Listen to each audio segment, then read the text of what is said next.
Assalamualaikum warahmatullahi wabarakatuh. Pada kesempatan kali ini kami akan coba untuk membahas tentang perhitungan hari efektif belajar dan hari libur sekolah pada kalender pendidikan. Namun sebelumnya perlu kami sampaikan bahwa ini hanyalah contoh saja, yang pada dasarnya bahwa setiap daerah pasti berbeda-beda sesuai dengan peraturan dari Dinas Pendidikan dan Kebudayaan dari masing-masing provinsi. Oke, langsung saja untuk pembuatan kalender pendidikan ini. Yang pertama adalah harus kita buka atau kita buat tabel untuk kalender. Jadi kalender ini kita buat dari bulan Juli 2021 sampai dengan bulan Juni 2022. Jadi kalender ini adalah untuk tahun pembelajaran 2021-2022. Oke, setelah kita buat tabelnya ini di sini kami buat dengan Microsoft Excel.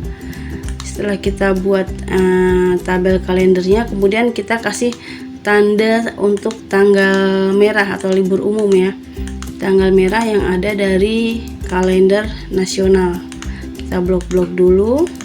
Oke, setelah kita tandai hari-hari libur dari bulan Juli sampai dengan bulan Juni, kemudian kita masukkan untuk kalender kegiatannya sesuai dengan keputusan dari Dinas Pendidikan dari masing-masing provinsi. Oke, di sini kita menggunakan contoh acuan adalah kalender pendidikan dari Provinsi Jawa Barat untuk tahun ajaran 2021-2022 ini semester 1, kemudian ini yang untuk semester 2-nya. Oke, berdasarkan kalender kegiatan ini kemudian kita blok kita tandain dalam kalender pendidikannya.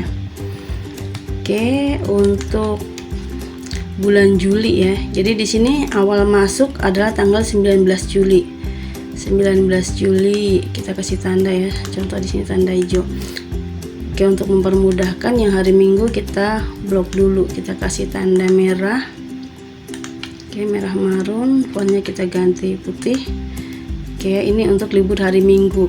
Oke karena tanggal masuknya ada tanggal 19 Juli, jadi untuk tanggal 1 sampai tanggal 17 ini adalah hitungannya masuk libur semester atau libur akhir tahun ajaran 2020-2021. Kita blok dulu merah. Oke, ini libur semester, kita ganti fontnya warna putih. Oke, kita masukkan tanggal 19, kemudian tanggal 19, 21 dan 22 ini adalah pengenalan lingkungan sekolah atau PLS. Kita kasih tanda 19, 20 dan 20. 19, 21 dan 22. Oke, kita kasih tanda. Oke, intinya untuk kalender kegiatan di sini ini nanti semua akan kita masukkan dalam tabel kalendernya. Kita masukkan saja semuanya sesuai dengan arahan dari keputusan Menteri Pendidikan. Oke. Nah, ini adalah contoh tabel yang sudah kita masukkan kegiatannya. Contoh di sini ini adalah hari pertama masuk sekolah. Kemudian tanggal 20 hari libur Idul Adha, 21 ada masa MPLS atau pengenalan lingkungan sekolah. Kemudian tanggal 27 sampai tanggal 9 Januari ini adalah libur semester. Oke. Kemudian tanggal 10 ini hari pertama masuk sekolah. Setelah semuanya kita tandain Oke, ini sampai perkiraan ada penilaian akhir tahun dan ini pembagian rapot. Tanggal 25 ini adalah pembagian rapot semester 2. Oke, setelah semua kegiatan kita masukkan dalam tabel kalender, sekarang kita akan hitung hari efektifnya dan hari liburnya.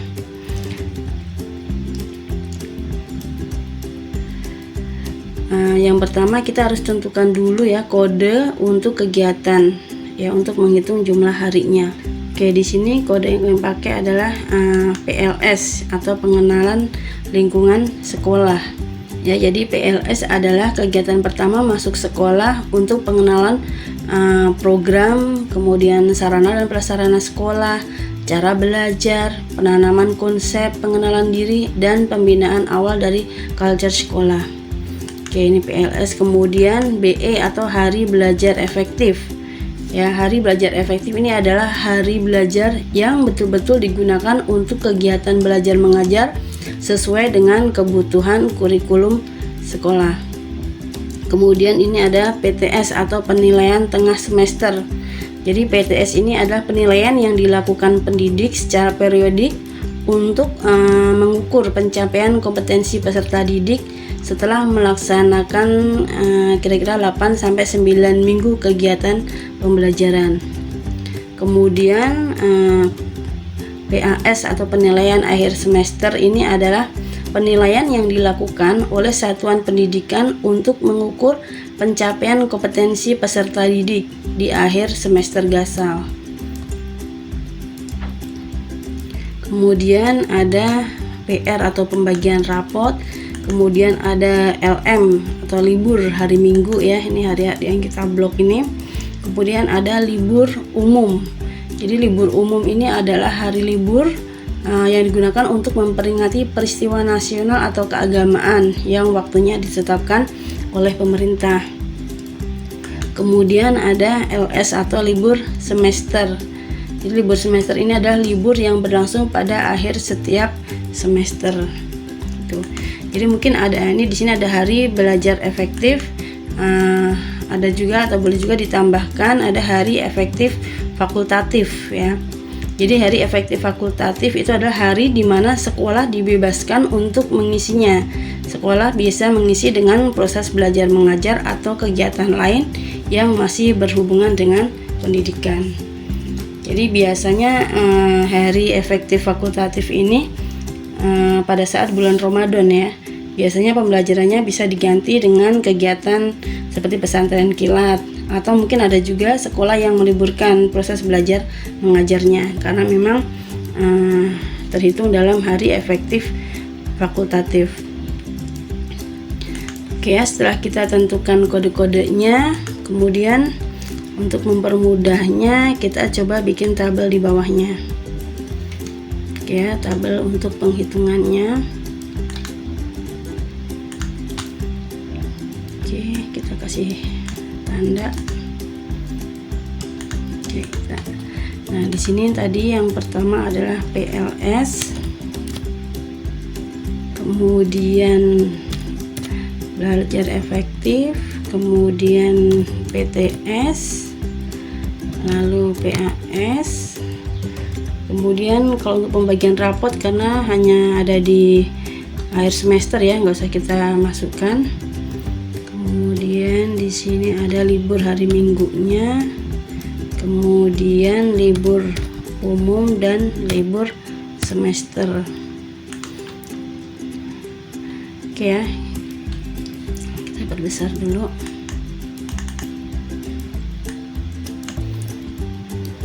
Oke, jadi di sini untuk PLS, jadi dari PLS ada 1, 2, 3. Jadi kita masukkan 3 hari. Kemudian untuk yang belajar efektif ya, belajar efektif ini kita hitung karena kita buatnya adalah untuk 6 hari kerja atau 6 hari sekolah, jadi hari Sabtu juga termasuk kita hitung ya. 1, 2, 3, 4, 5, 6, 7, 8. Oke, kita masukkan 8. Kemudian PTS atau penilaian tengah semesternya tidak ada, 0. Kemudian ujian akhir juga 0. Kemudian libur minggu, libur hari Minggu kita hitung 1, 2, 3, 4. Libur minggu ada 4 hari. Kemudian libur umum ini adalah yang dari pemerintah ya, yang tadi kita tandain di awal. Ini ada Idul Adha. Jadi libur umum di sini ada 1. Kemudian libur semester. Nah, libur semester ini adalah ini ya, kita yang tanda merah tadi ya, 1, 2, 3, 4, 5, 6, 7, 8, 9, 10, 11, 12, 13, 14, 15. Kita masukkan 15. Oke. Nah, kira-kira seperti ini. Kita hitung masing-masing bulan ya. Dalam setiap bulannya kita hitung PLS belajar efektifnya sampai di libur semesternya. Kita hitung semuanya dengan cara yang tadi. Oke, ini adalah contoh dari kalender pendidikan yang sudah kita hitung ya, semua hari efektifnya dan hari liburnya. Ini contoh ya, di bulan Agustus ini ada 2 libur umum, kita input. Kemudian di September ini ada perkiraan penilaian tengah semesternya ya, ada 1 minggu atau 6 hari. Di sini kita masukkan 6 hari. Kemudian ini di Desember ya, ada perkiraan penilaian akhir semester atau PAS-nya. Ini ada 12 hari. Kemudian ini pembagian rapot. Kemudian ini adalah cuti bersama dan libur Natal. Kemudian ini adalah libur semester ya, dari tanggal 27 sampai tanggal 9 Januari. Dan seterusnya ini dari bulan Juli sampai bulan Juni sudah kita input untuk PLS belajar efektif, penilaian tengah semester, akhir semester, libur hari Minggu, libur umum dan libur semester. Setelah semuanya kita isi, kemudian kita masukkan dalam tabel perhitungannya.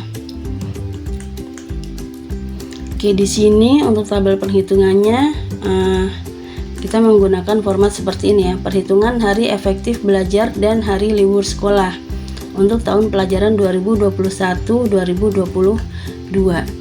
Jadi di sini kolom pertama ini adalah nomor, kemudian semester ya, ada 2 semester, semester gasal atau semester ganjil dan semester genap. Kemudian ini bulannya, untuk semester pertama dari bulan Juli sampai bulan Desember.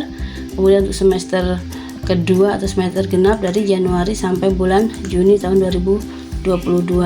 Kemudian untuk penghitungan harinya kita bagi 2 ya, jadi jumlah hari efektif dan hari untuk kegiatan lain, dan juga jumlah hari libur. Jadi masing-masing kita hitung, kita jumlahkan. Untuk hari efektif ini tadi ya, kode-kode yang tadi kita masukkan di sini. Jadi PLS atau pengenalan lingkungan sekolah, hari belajar efektif, kemudian penilaian, hari pembagian rapot, kemudian kita jumlahkan jumlah hari efektifnya. Begitu juga dengan jumlah hari libur. Jadi yang pertama kita masukkan dulu rumusnya. Untuk jumlah hari efektif ini adalah penjumlahan dari sini ya, dari hari dari PLS sampai pembagian rapot. Untuk penghitungan jumlah hari efektifnya ini kita masukkan rumus ya, agar nanti lebih mudah biar terhitung secara otomatis. Jadi di formula kita auto sum, kemudian kita blok baris atau kolom yang akan kita hitung. Jadi dari PLS sampai pembagian rapot ya, dari F6 sampai I6. Kita enter. Kemudian kita copy saja sampai bawah. Begitu juga dengan jumlah hari libur. Hari libur ini adalah jumlah dari 3 hari libur ini. Kita auto sum, kemudian kita blok ya dari sini. Libur hari Minggu, libur umum dan libur semester. Kita copy sampai Desember. Kemudian jumlah hari ini adalah jumlah hari dari hari efektif dan jumlah hari libur. Jadi hari efektif totalnya kita tambahkan dengan total dari jumlah hari libur. Kita masukkan rumusnya, sum. Kita pakai sama dengan ya, rumus manual. Jadi kolomnya yang akan kita jumlahkan, kita klik, kemudian tambah dengan kolom ini jumlah hari libur. Jadi kolom J6 ditambah N6, enter. Kita copy. Seperti ini ya. Jadi jumlah hari ini adalah jumlah dari total hari efektif dan ditambah jumlah hari libur. Kemudian ini adalah jumlah untuk jumlah hari selama 1 semester ya. Jadi PLS nya sama, kita auto sum juga untuk kolom ini. Oke, enter. Kita copy saja. Oke, kemudian ini sama ya, biar agak cepat kita copy saja rumusnya. Oke, ini juga kita copy.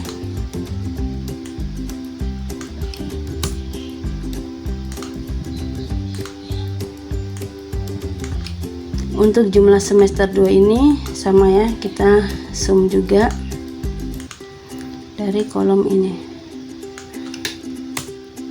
Oke, kemudian kita copy. Nah, ini adalah rumus-rumus penghitungannya ya, nanti akan terisi otomatis. Kemudian jumlah dalam 1 tahun ini adalah jumlah dari hari semester 1 dan semester 2 ya. Jadi total semester 1 dan semester 2 ini kita akan tambahkan sama dengan, kita klik saja kolomnya, kemudian kita tambah dengan kolom ini jumlah semester 2, enter.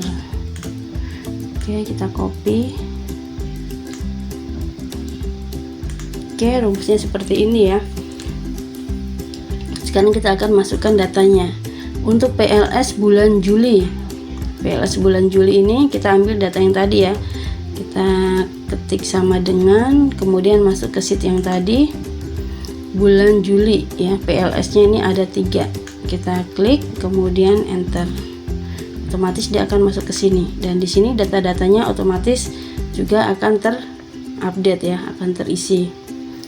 Kemudian hari efektif belajar kita masukkan sama dengan, kemudian ini kita klik ada 8, enter. Oke, ini otomatis terisi. Begitu juga dengan PTS atau PAS. Oke, di sini ada 0. Ada. Kemudian pembagian rapot juga sama ya, nggak ada karena pembagian rapot di Desember dan Juni, jadi kita isi saja 0. Oke, kemudian untuk hari libur ya, jadi jumlah hari efektif pada bulan Juli itu ada 11, total 11 hari. Kemudian libur hari minggunya kita isi sama dengan libur hari minggu, ini ada 4, kita klik enter. Kemudian libur umum sama dengan libur umum. Oke, ada 1. Kemudian libur semester sama dengan libur semester ada 15, kita klik ya, ini 15, enter. Oke, otomatis ya. Jadi di bulan Juli ini jumlah hari efektif ada 11, kemudian jumlah hari libur ada 20. Jadi total jumlah hari di bulan Juli adalah 31 hari. Ya, di sini otomatis terisi totalnya untuk 1 semester, kemudian jumlah dalam 1 tahun. Jadi nanti data untuk Agustus sampai di bulan Juni tahun 2022 ini kita isi dengan cara yang sama tadi ya. Kita pastikan semuanya sudah terisi. Oke, ini contoh data yang sudah terisi ya. Agustus itu untuk hari efektif ada 24, totalnya 24, hari libur ada 7, jadi jumlah hari 31. Kita pastikan semuanya terisi. Jika sudah terisi, maka total di sini hari adalah 365 hari atau jumlah hari dalam 1 tahun. Ya, jadi untuk jumlah hari belajar efektif untuk semester 1 ini ada totalnya adalah 132 hari. Dan liburnya ada 52 hari. Kemudian di semester 2 ini jumlah hari efektifnya adalah 121 dan libur 60 hari. Setelah kita mengetahui jumlah hari efektif ini, nah nanti ini akan mempermudah kita untuk membuat perencanaan perihal RPPM ya atau RKH-nya untuk pembagian dari masing-masing tema dan subtema. Kita bisa breakdown dari jumlah hari efektif ini. Oke, sekian ya contoh untuk perhitungan hari efektif belajar dan hari libur sekolah. Jadi video ini kami buat pada hari ini ya, hari Minggu tanggal 4 Juli 2021. Jadi jika di kemudian hari atau beberapa bulan kemudian terdapat perubahan peraturan sehingga menjadi penghitungan atau jumlah hari ini menjadi tidak relevan ya, karena mengingat situasi pandemi COVID saat ini, jadi kemungkinan terjadi perubahan kebijakan terkait kurikulum maupun kalender pendidikan yang ada. Semoga bermanfaat dan semoga kita semua selalu sehat walafiat, dijauhkan dari segala macam wabah penyakit yang ada. Billahi taufiq wal hidayah. Wassalamualaikum warahmatullahi wabarakatuh.